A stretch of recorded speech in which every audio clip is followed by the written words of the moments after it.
Una vez más se demuestra que el príncipe Eugenio está dispuesto a jugárselo todo sin preocuparse del riesgo. A mí no me escucha.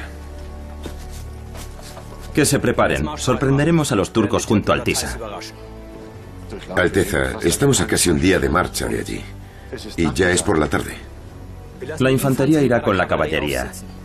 Un caballo puede llevar a 2 hombres armados a la máxima velocidad. ¿Y la artillería pesada? La dejamos aquí. En 1 hora estaremos en el Tisa. Ya lo han oído. 2 hombres en cada caballo. 2 hombres por caballo. 2 hombres por caballo. ¡Vamos!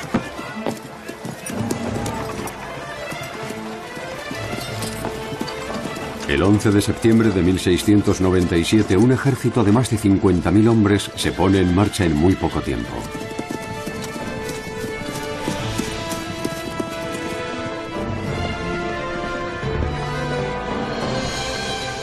El ejército austriaco llegó a Centa sembrando el caos. El sultán y la caballería otomana ya habían cruzado el Tisa. La artillería y el séquito estaban al otro lado. Eran casi 100.000 hombres. Nos superan en número. No si nos lanzamos en oleadas. ¡Adelante!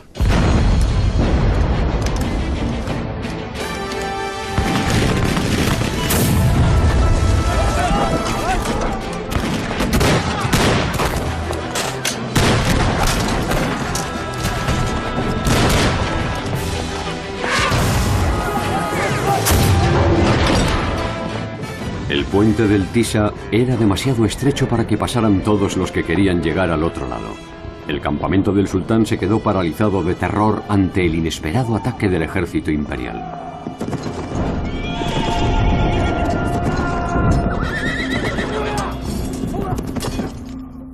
Creo que el gran talento del príncipe Eugenio como militar, como comandante, se demuestra por el hecho de que es capaz de leer una batalla y de reconocer el punto culminante.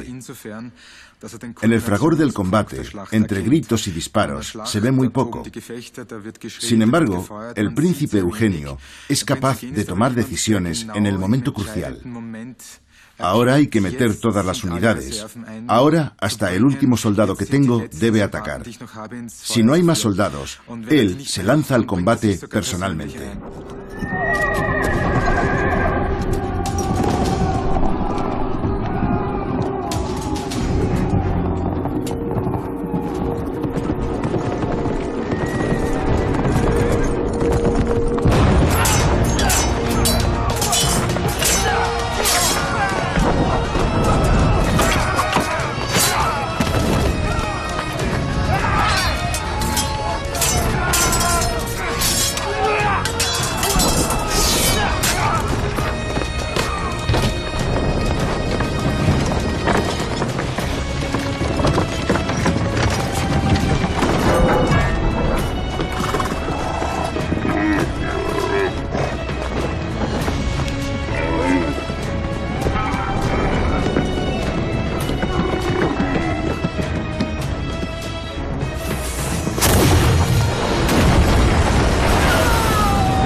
Los soldados están poseídos por una auténtica furia homicida. Disparan, apuñalan y golpean a los otomanos. Perdiendo muy pocos hombres, logran causar un gran número de bajas entre los turcos. Muchos de ellos se lanzan al río y se ahogan porque no saben nadar. La batalla de Centa dura pocas horas. El sanguinario plan del príncipe Eugenio ha triunfado. En una tarde murieron 25.000 otomanos mientras los austriacos no sufrieron ni 500 bajas.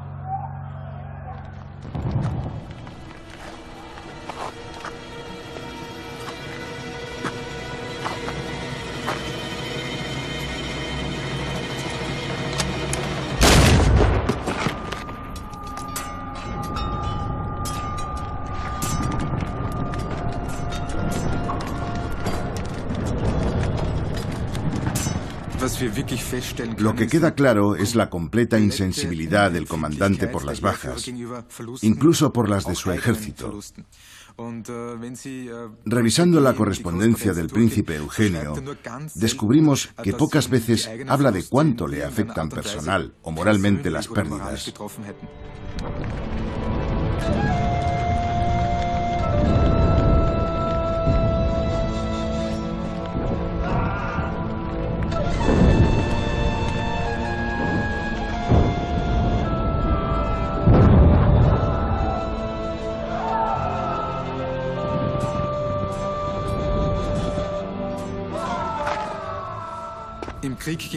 La guerra contra el Imperio Otomano fue más brutal de lo habitual. Normalmente en la guerra uno hace prisioneros, les cambia el uniforme y los integra en su ejército. Eso con los turcos no funcionaba porque eran soldados muy nacionalistas e incluso fanáticos. Pero, aunque sería exagerado considerar al príncipe Eugenio como un amante del ser humano y una persona moralmente íntegra, lo era en comparación con otros líderes militares de aquel tiempo.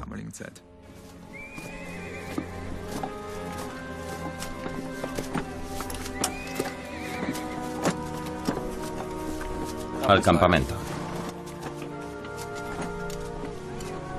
La derrota en Zenta fue total y puso fin a la expansión otomana. En Europa, la victoria del príncipe Eugenio fue la base de su fama como militar genial. El sello de Mustafa II puede verse en el Museo de Historia Militar de Viena. Tras la batalla, tal como el príncipe Eugenio comunicó al emperador, se produjo una serie de explosiones que aniquilaron el botín. También desapareció la caja de guerra del sultán. Casualidad o no, el príncipe Eugenio realizó grandes inversiones durante los años siguientes. Justo después de Zenta pagó todas sus deudas y construyó otras 2 salas en su palacio de invierno.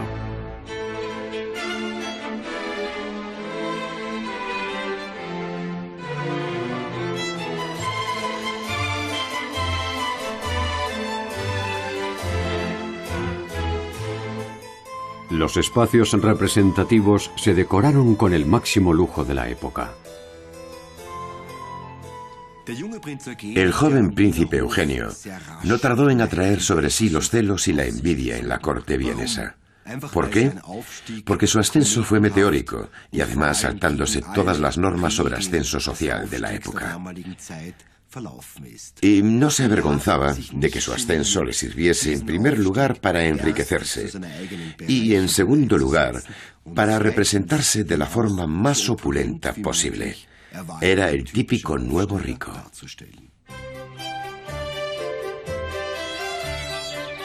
Además del Palacio de Invierno, el príncipe Eugenio adquirió terrenos en Rembeck, a las afueras de la ciudad, donde hizo construir un palacio de verano llamado Belvedere.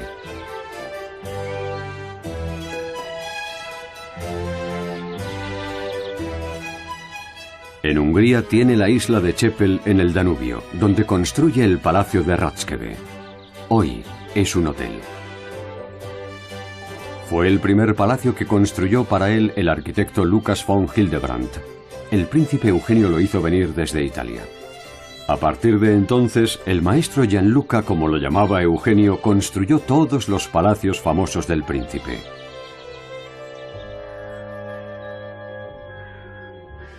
En las nuevas regiones conquistadas, el emperador entregó al príncipe Eugenio extensos territorios.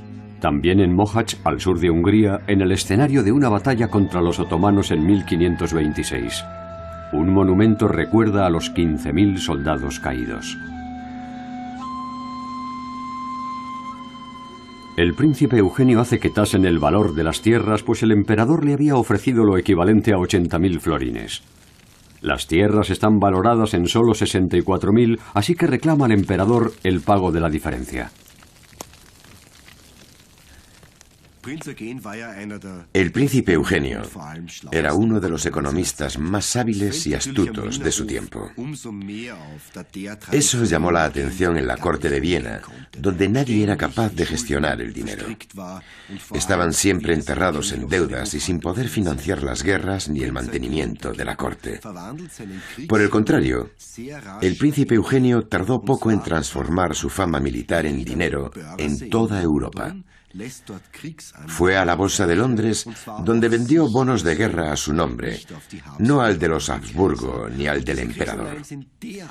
Los bonos fueron muy populares, se vendieron enseguida y llenaron de nuevo la caja de guerra del príncipe. El emperador no está en condiciones de pagar el importe exigido por Eugenio, pero le entrega más bienes en Hungría. Entre ellos, la región vinícola de Vilañ, destruida y saqueada por los otomanos. El príncipe Eugenio vuelve a poblar la región y crea una moderna explotación vinícola. Los vinos de esa región siguen disfrutando de una gran fama. Eugenio cuenta con 50 hectáreas de tierra cultivada y en 20 años quintuplica la superficie.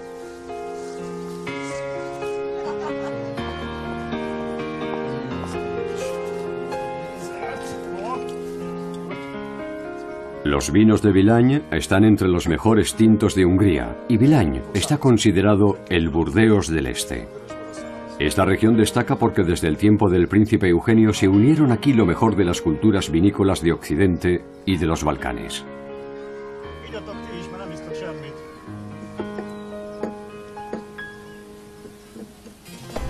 Pero las ganancias territoriales del emperador también son inmensas. Tras la batalla de Centa, Hungría y Transilvania pasan a manos de los Habsburgo. La paz de Karlovich pone fin a 15 años de guerra contra los otomanos.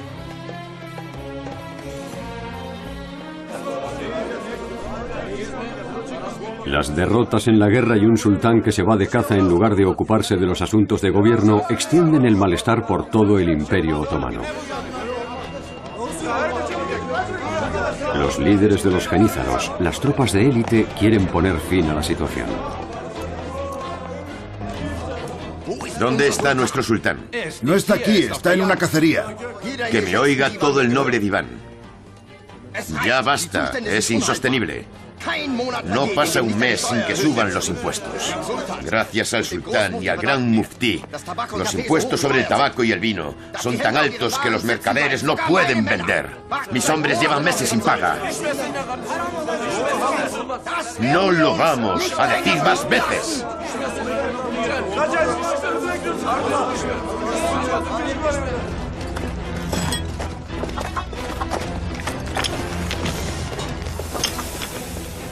Incitada por los líderes jenízaros, la ira del pueblo crece de forma inconmensurable. El caldero que reúne a los jenízaros para comer es un símbolo de estos guerreros de élite. Aquí, los nuevos reclutas prestan su juramento de lealtad. El caldero recuerda cuando las tribus turcas eran nómadas.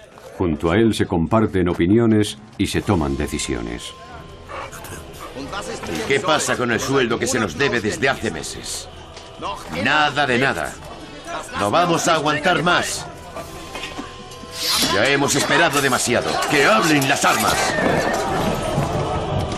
Cuando el caldero cae, los visires y el sultán saben que serán presa de la ira desatada de sus tropas de élite.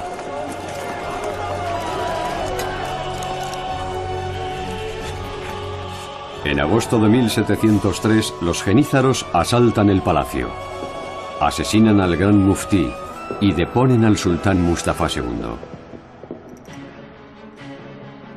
La paz en Europa también dura poco. En 1700, cuando el último Habsburgo de España, Carlos II, fallece sin herederos directos, tanto Francia como la Casa de Habsburgo reclaman el trono español. Comienza la Guerra de Sucesión Española. Un incendio que abarca toda Europa y dura 14 años. La Primera Guerra Mundial de la era moderna.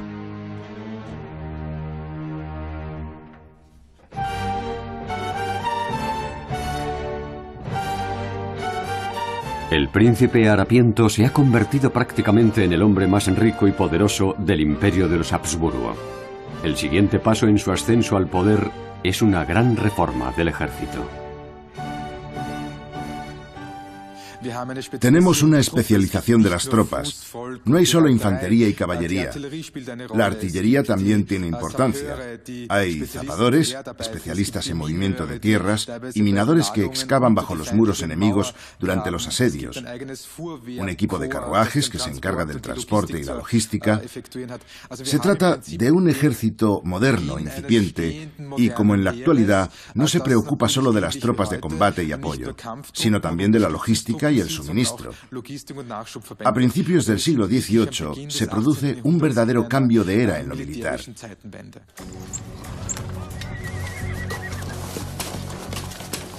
El príncipe Eugenio comienza por unificar el armamento de las tropas. Hasta entonces, el titular de cada regimiento decidía qué armas se utilizaban. Ocupaba el puesto de ministro y el de general, lo que le permitía recaudar nuevos fondos y adquirir armas modernas. Los grandes avances realizados en el sector de la tecnología armamentística, como la sustitución de las armas con llave de mecha por la moderna llave de chispa con pedernal, también tienen efectos tácticos. Las tropas ya no se desplazan en grandes formaciones cuadradas, sino en líneas, donde es fundamental mantener la formación. Eso requiere un tipo de adiestramiento que no se había dado hasta entonces.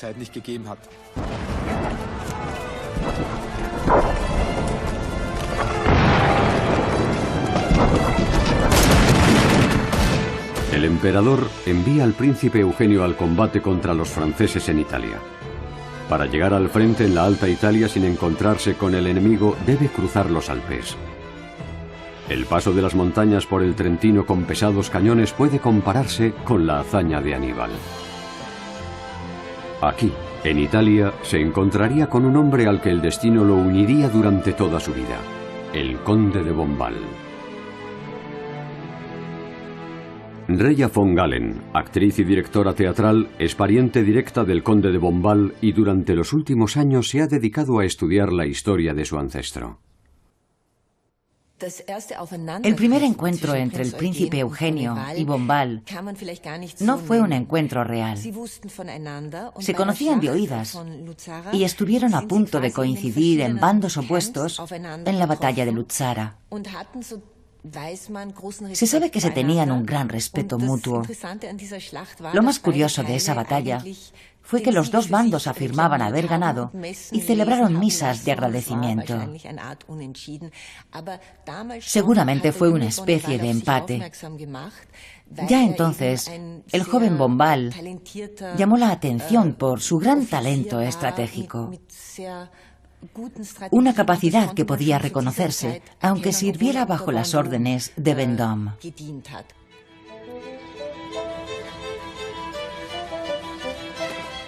Tras graves diferencias con el generalato francés, Bombal se pasa a las filas enemigas. Al príncipe Eugenio le resulta muy útil en su ejército. Valora las capacidades del joven francés y también empieza a encontrarlo agradable. Bueno, no sé. Así vuestros hombros anchos destacan más. ¿Eso creéis? Pero las caderas... Vuestras caderas son perfectas. Pero el chaleco es muy ancho. Le pediré a mi sastre que os lo ajuste. Ahora sois un soldado imperial. Parezco un ratón gris. Ya, la elegancia no es un invento vienes. En Bombal, el príncipe Eugenio quiere encontrar algo que, a pesar de su gran poder, se le sigue escapando. Un verdadero amigo. Una relación inspiradora con otra persona. Leibniz me ha escrito. Quiere abrir una academia en Viena. Eso no puede ser muy difícil para vos. Escribiré hoy al emperador. No sé cómo daros las gracias. Conozco a este gran pensador por vos. Pues aún tengo más para vos. Las obras de mi amigo Fenelon. ¿Brilla la codicia en vuestros ojos? No, amigo mío. Perdonadme si el amor puro por la palabra escrita me ha hecho perder la serenidad. ¿Me permitís?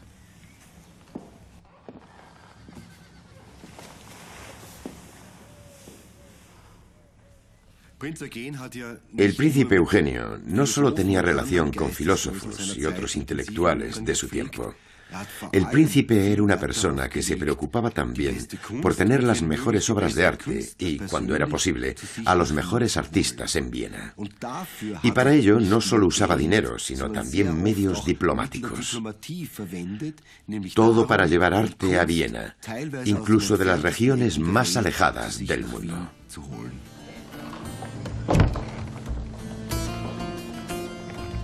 El barroco entra también en Constantinopla. Ha comenzado un nuevo siglo.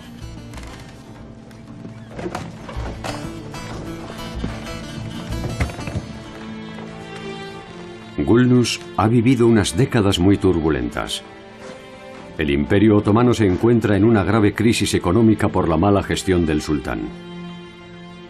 Los genízaros piden la cabeza del nuevo sultán, de su hijo Mustafa.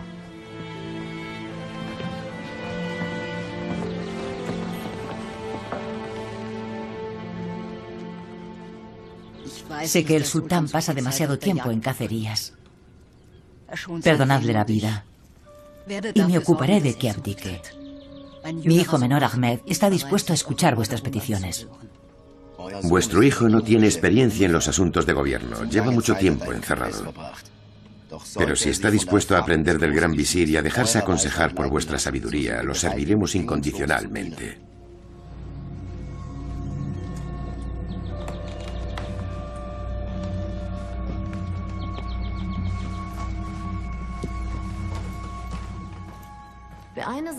El dominio de las mujeres dependía de otros factores.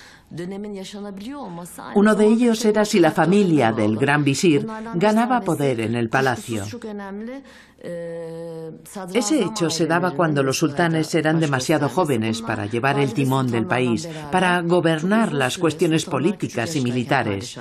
En ese caso, el gran visir gobernaba junto a la madre del sultán.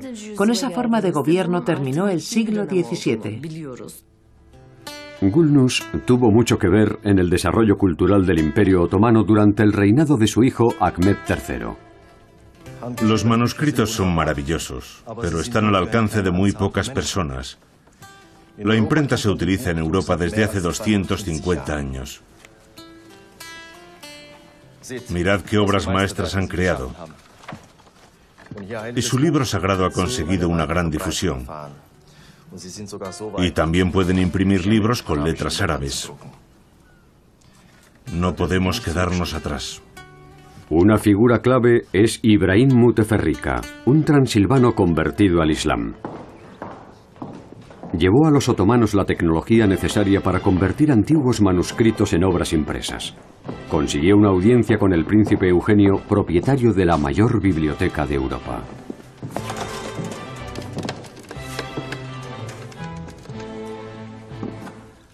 Mi biblioteca se divide en 3 grupos, cada uno de un color.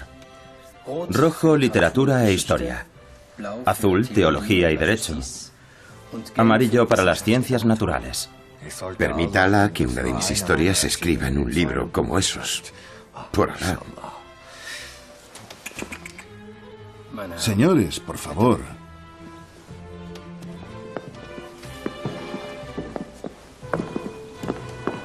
Una particularidad de la biblioteca es que los libros están encuadernados en cuero de gran calidad. Sería muy interesante recibir el cuero directamente de Constantinopla. El príncipe necesita obtener pieles de genízaros. Hace mucho tiempo de la última guerra. No lo dice en serio. Es piel de cabra. Lo llamamos marroquinería, pero la verdad es que en el norte de África ya casi no se produce. He oído que nadie os iguala en el curtido de piel de cabra. También tenemos previsto encuadernar los libros del sultán con ese tipo de cuero. No habrá excedentes para vos. La demanda de cuero es muy alta. Con la ayuda de Bombal, que tiene contacto con grandes pensadores como Voltaire, Leibniz y Montesquieu, el príncipe Eugenio consigue reunir 15.000 volúmenes en su biblioteca. Hoy forma el núcleo de la Biblioteca Nacional Austriaca. Ni el emperador Carlos VI ni María Teresa estaban en condiciones de adquirir toda la herencia del príncipe Eugenio. Por lo tanto, todo salió al mercado. Su sobrina Victoria la puso a la venta y los Habsburgo la fueron adquiriendo.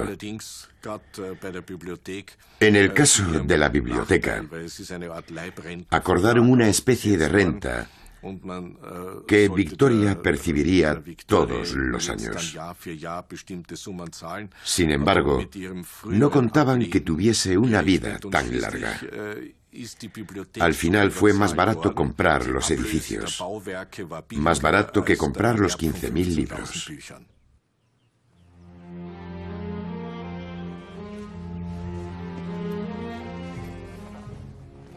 Estos son los libros que he traído de la biblioteca del príncipe.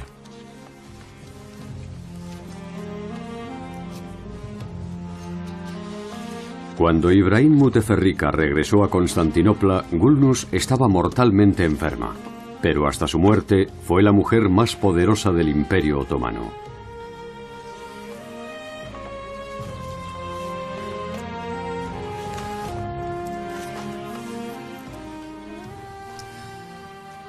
Así que este libro es de ese hombre tan cruel. Me alegro de ver que también encuentra placer en las cosas hermosas. A veces intentamos compensar la fealdad de la vida con la belleza de la eternidad.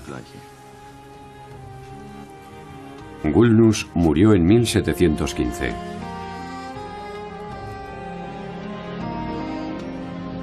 A imitación de la Yeni Yami, la mezquita nueva de la parte europea de Constantinopla, Gulnuz también hizo construir un templo, la Yeni Vali de Yami, la mezquita nueva de la madre del sultán en Uskudar, en la parte anatolia de la ciudad.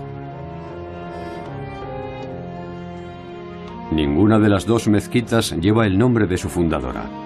Ese parece ser el destino de las grandes señoras de esa época. Con toda la influencia que tuvieron en vida y en la memoria colectiva del país, su nombre no aparece en el plano de la ciudad.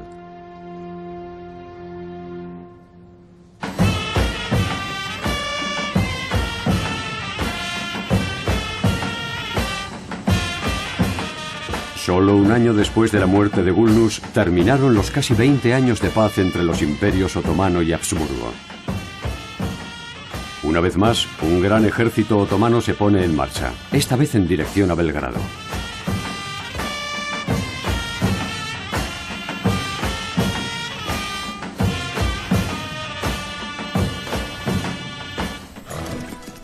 Cerca de la fortaleza de Petrovaradin, en la actual Serbia, el príncipe Eugenio se enfrentó de nuevo a los otomanos. Supuestamente utilizó una artimaña. Se dice que erró los caballos al revés. Pero, ¿un caballo puede andar con las herraduras al revés o es otra de las leyendas que rodean al príncipe Eugenio? En realidad no hay problema por colocar las herraduras al revés. De hecho, se sigue haciendo en caballos que padecen una enfermedad.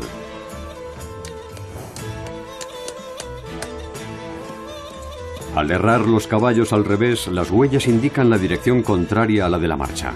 Es una táctica muy útil para llevar al enemigo en sentido contrario, pero no engañaría a un rastreador experto. En junio de 1717, el príncipe Eugenio sitia de nuevo la fortaleza de Belgrado ocupada por los otomanos, y allí recibe la visita de su antiguo camarada Bombal. Vuestros huesos ya no son tan jóvenes, mariscal. Los huesos son el menor de mis problemas. La gota, amigo mío.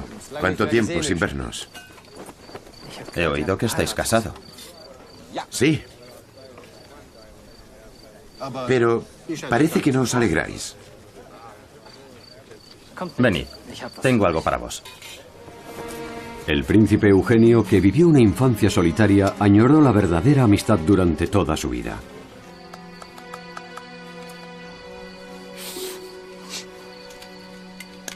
¿Qué es eso? ¿Esmeraldas? ¿Diamantes? Seguro que es un regalo de boda. No. Hace 15 años que nos encontramos por primera vez en una batalla. ¿Un regalo de aniversario? Un reconocimiento de nuestra amistad indestructible. Indestructible. Sí.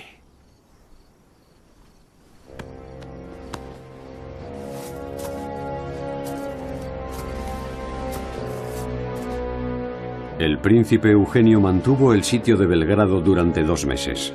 Tuvo éxito con algunas maniobras tácticas, pero entonces llegó el grueso del ejército otomano. La batalla de Belgrado es el tipo de batalla que el príncipe Eugenio tenía que perder sí o sí. La fortaleza de Belgrado era la más resistente de Europa. Solo podía sitiarse desde el sur y estaba defendida por una fuerte guarnición. Eugenio la sitia y entonces llega un ejército de refuerzo otomano desde el sur. Así que se encuentra entre 2 fuegos. Pero entonces entra en juego un elemento muy importante en toda su carrera: la suerte. Uno de los morteros lanzados por los austríacos cayó en el arsenal de la fortaleza, que saltó por los aires. Eso fue decisivo para el resultado de la batalla. Además, Eugenio lanzó un ataque inaudito contra el enemigo del sur. Atacó de noche, tomando por sorpresa al ejército otomano. Con unas fuerzas muy inferiores, no solo derrotó al ejército otomano, sino que logró tomar la fortaleza más importante del suroeste. En la subsiguiente paz de Pasarovich, el imperio de los Habsburgo recibió la pequeña Valaquia y el Banat. Gracias al príncipe Eugenio, el imperio de los Habsburgo alcanzó su máxima extensión.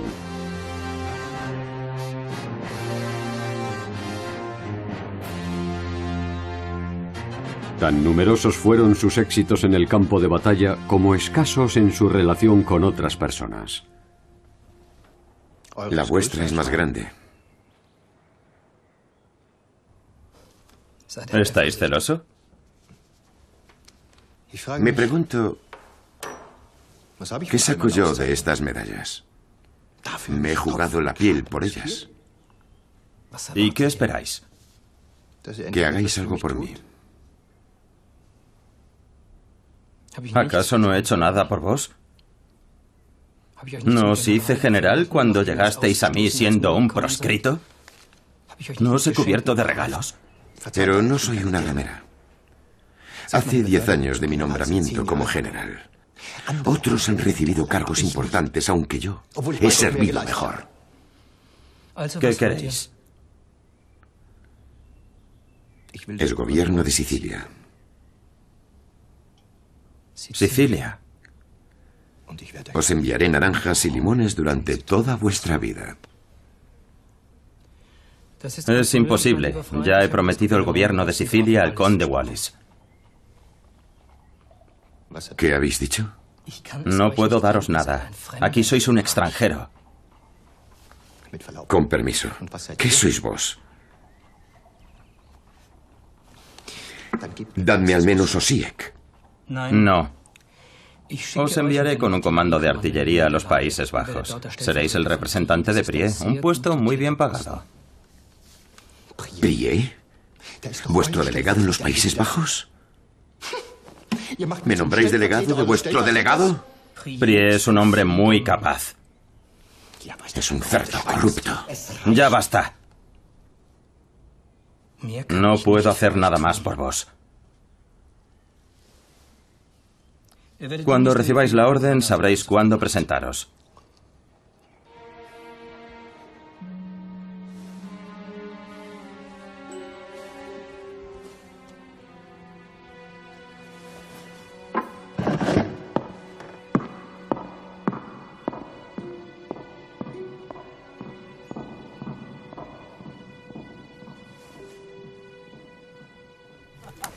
Tiene el cuerpo de una bota y no duerme por la gota. Bombal dedicó al príncipe Eugenio una canción burlesca.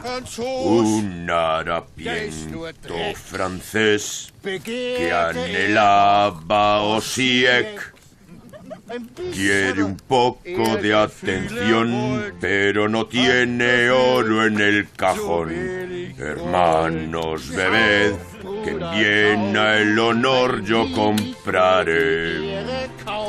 Sauf, Bruder, sauf, weil in Wien ich mir die Ehre kauf.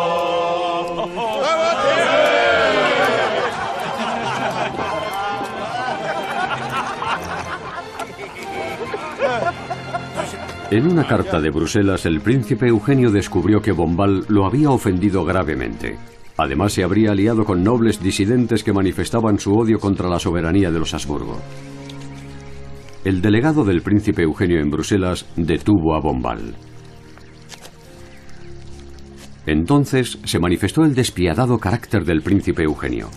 Recomendó al tribunal militar condenar a muerte a Bombal por alta traición.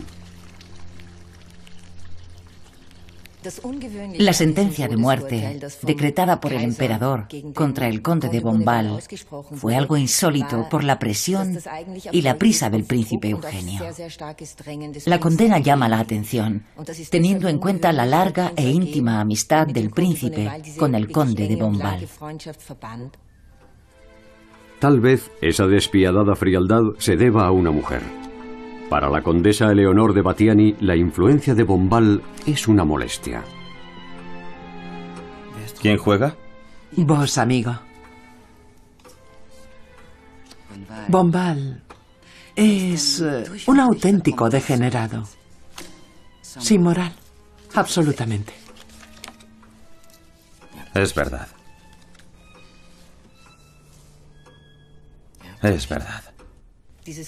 La condena se conmuta por pena de cárcel que debe cumplir durante un año en la tristemente célebre Spielberg, cerca de Brno. Fue liberado a condición de no volver a entrar en el territorio del Sacro Imperio Romano Germánico. Por aquel entonces, el príncipe Eugenio construyó en solo 3 años un lujoso palacio. El edificio, diseñado por Lucas von Hildebrandt, se encuentra entre los más hermosos del barroco austriaco.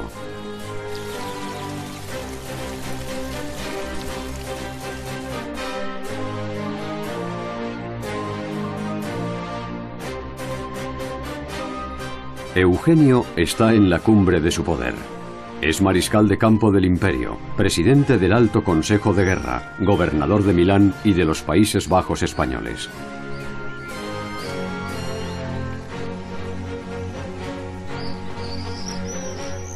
En los jardines de inspiración francesa con terrazas y esculturas brilla el esplendor barroco de Hof, el nuevo palacio del príncipe Eugenio.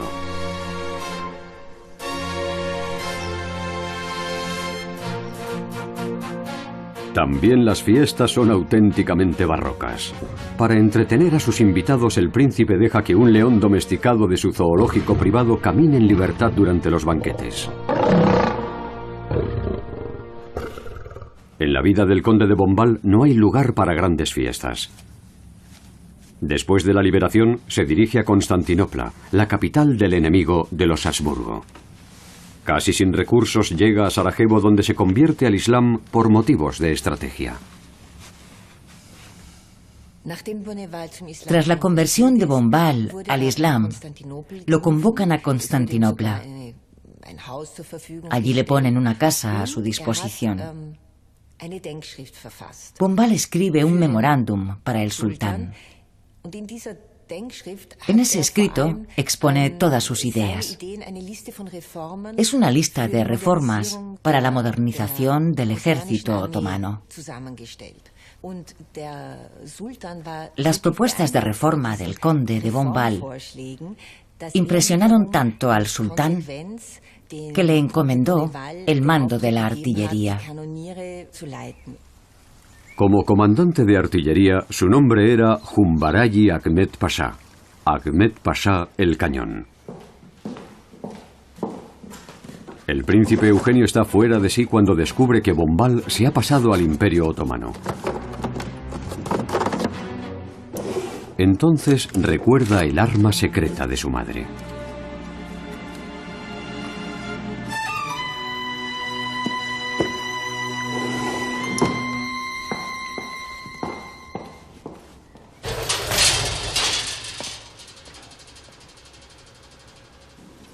En el Archivo Histórico Nacional de Viena se conserva parte de la correspondencia del príncipe.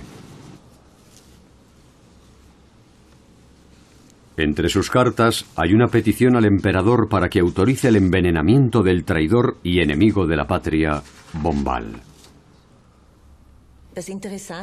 Lo interesante de ese atentado es que una vez más, por presión del príncipe Eugenio, el emperador firmó de su puño y letra la orden de asesinar a Bombal. Se indica incluso el medio que se utilizaría para matarlo: polvo de diamante. En aquel tiempo, el polvo de diamante era un veneno habitual. Sin embargo, lo más interesante de todo es ver la firma del emperador en una orden de atentado.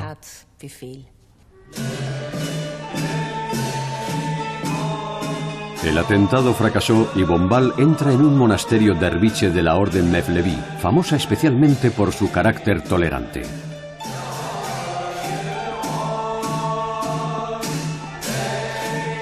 En la actualidad, la orden sigue realizando cada domingo un ritual especial: la danza de los derviches.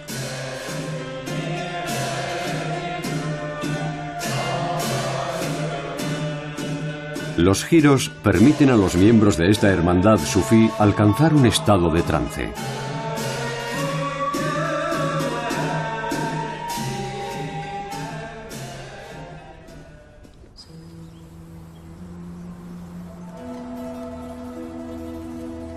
Claude Alexander de Bombal, ahora Humbarayi Ahmed Pasha, murió en 1747.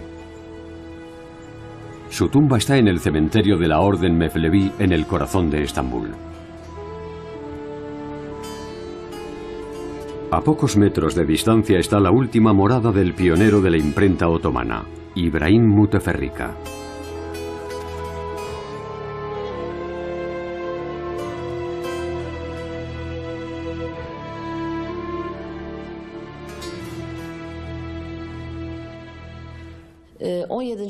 Al final del siglo XVII comenzó una época de decadencia política y económica. Las fases de decadencia son interesantes porque lo nuevo sustituye a lo viejo. El tiempo de Gulnus Valide Sultan fue una de esas etapas. Una mezquita y una fuente de Estambul son los únicos monumentos que se conservan de los que construyó Emetullah Rabia Gulnus Sultan. Durante su vida fue una persona muy importante que destacó sobre todo por su atención a la cultura y sus obras de caridad.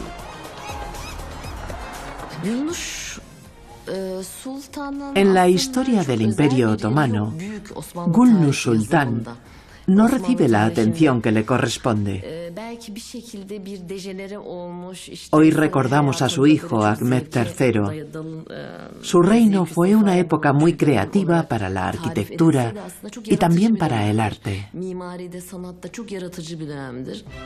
Por su creatividad destaca también Lucas von Hildebrand, que construyó para el príncipe Eugenio el Palacio de Hof en Markfeld. No es el más grande, pero sí el más elegante de todos los palacios del príncipe. Durante su vejez pasó en él muchos veranos. Todo esto es maravilloso. Todo está en armonía. La unión de Marte y Júpiter no solo representa la suerte, sino también la voluntad necesaria y la victoria en todos los niveles. Júpiter, en la 12ª casa, representa el amor de las cosas bellas, del bien y de las artes. Marte, en oposición a Urano, representa no solo vuestra firmeza, sino también verdadera frialdad y brutalidad. Pero Venus no aparece por ningún lado. Sois un Marte sin Venus, Alteza. Y Plutón, en la sexta casa, lanza muchas sombras. Veo una vejez solitaria y dolor. ¿Dolor? Basta. Está despedido.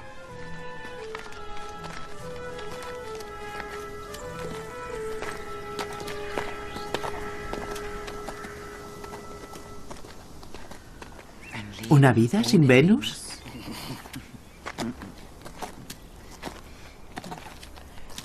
Odio la astrología. Abandoné esa superstición cuando me fui de París. Desde luego. Esto es un Citrus limonis. Procede de Sicilia. Pero, ¿de dónde sacáis estas plantas exóticas? Amiga mía, tengo agentes en todos los puertos de Europa. Si no están buscando a alguien por mí, se dedican a comprarme plantas y animales de todo el mundo.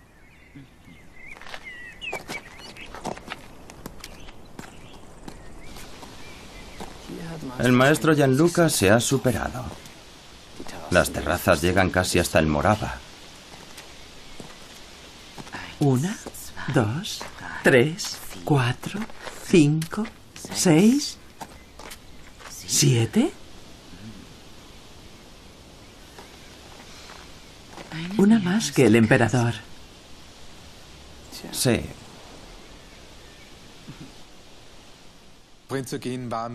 El príncipe Eugenio estaba cansado, pero el emperador lo reclamó una vez más para la guerra y su propia fama jugó en su contra.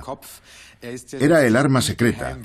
Los emperadores sabían que con el príncipe Eugenio en el frente era imposible perder. Y yo creo que su última guerra le resultó agotadora y que en realidad no quería ir. Deseaba pasar los últimos años de su vida en sus palacios. El tiempo del ya no temido guerrero y del general despiadado ha pasado. El príncipe Eugenio dedica sus últimos años a sus palacios y a sus colecciones. En el barroco, Viena era una corte imperial, pero en Europa estaba considerada como un lugar atrasado, provinciano y, sobre todo, pobre. Por el contrario, el príncipe Eugenio no solo tenía fama de héroe de guerra, sino también de ser un mecenas rico e inteligente. Su presencia en Viena ayudó a mejorar la imagen de la ciudad, incluso muchos años después de su muerte. El príncipe Eugenio conservó sus funciones hasta una edad muy avanzada. Parecía un emperador en la sombra. Él, el extranjero, había conseguido la mayor expansión territorial del imperio de los Habsburgo. Al mismo tiempo creó obras de arte de inmenso valor.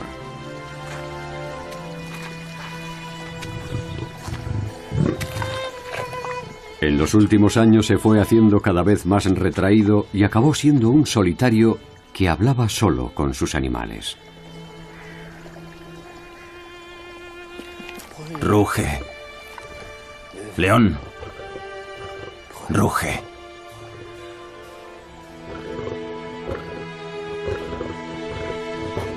Ruge.